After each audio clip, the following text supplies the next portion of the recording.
Masi all Manipur Health Services Doctors Association Ukhrul District Branch District Hospital Ukhrulda Sida Aikoi member Mayam Tinduna Le Aigi Hoyomda Aikoi MS Lere Senior Doctors Lere Aikoi Sida MO Sing Aduga Senior Doctors Aikoi Specialist Loina Lere Aikoi Pulam Sida Labor Si Aikoina Aikoi Gi Pukninga Nungai Daba Kara Legacy Pongtok Ningai and Aikoi Sida Tilibni Aikoi Gi Ukhrul District Community Sinda Awaba Kaisu Nakanding De Adubo Chalakharpa Madam Sida Aikoi Association na Nungai Daba Kara Aikoi Gi Awad Bakra Government da Thambisida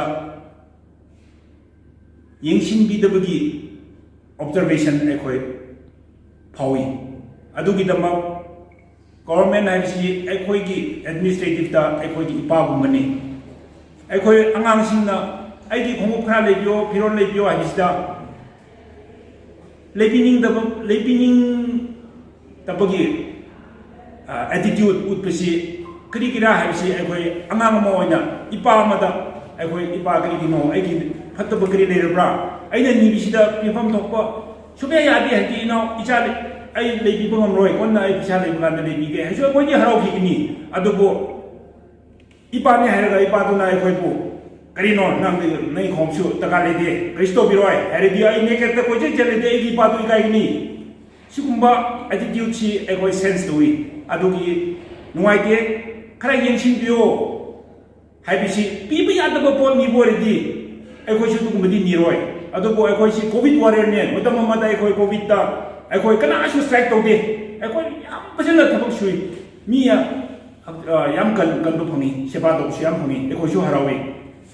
huji aikoi covid warrior ne harega aikoi ki phangba ama extra ama pirak do biste yam likpugumna bithokning daba habisi individual paisa ki biwa bisnate individual ki decision biwa me government yes or aikoi india ki citizen ama hoina manipur ki praja ama hoina aikoi sisu aikoi ki hak aikoi ki right libra habi aikoi di right lay hene koi masi sida tilibne asida aina kajik ngangwani amada ngangwa hendi mo koi ngangi ko yam lebni sida koi na nipan demand le sida hoi government na si roi makti bi mo roi to me by my bi ya he adusu adu ko na koi na bi mo ngamba anga ko so ani ko so hum ko so adusu bi roi heredi definitely there is something behind ko si koi thawi adu gi dama koi tilibni ai koi ki still we have our commitment to serve the people. Adu aikoi gi thobok subsida sigumba distract over demoralized over sigumba si lai haloina ba aikoi gi ningba si su kha thun bi halo yengshin ba concerned authority singna kha yengshin bio haibisi and the media gi through the aikoi kha pijabni actually akoi demand se government na kon haizari si nipa ne dubu hoji loima fulfill to bidrasu samna mari ko cd to bio na haizabani sida high university keno akoi di time bang promotion ba adigi akoi gi keno se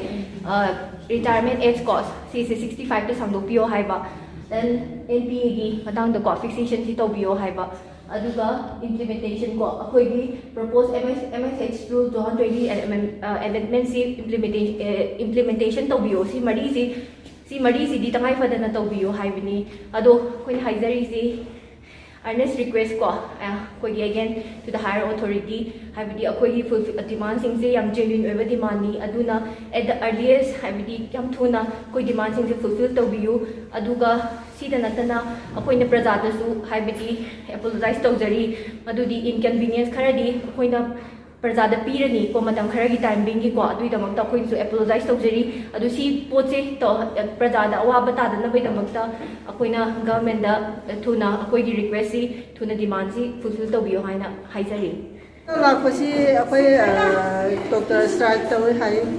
adu akoi anaba lam la khosi akoi angware adu Fazanda yengbio doctor nanda yensinbio akhoi angware ado yam so hai nangai so haite ado akhoi so lakna lakna angware doctor amta yengbio akhoi lakpasi awawa mo oire doctor nanda yensinbio tamai to no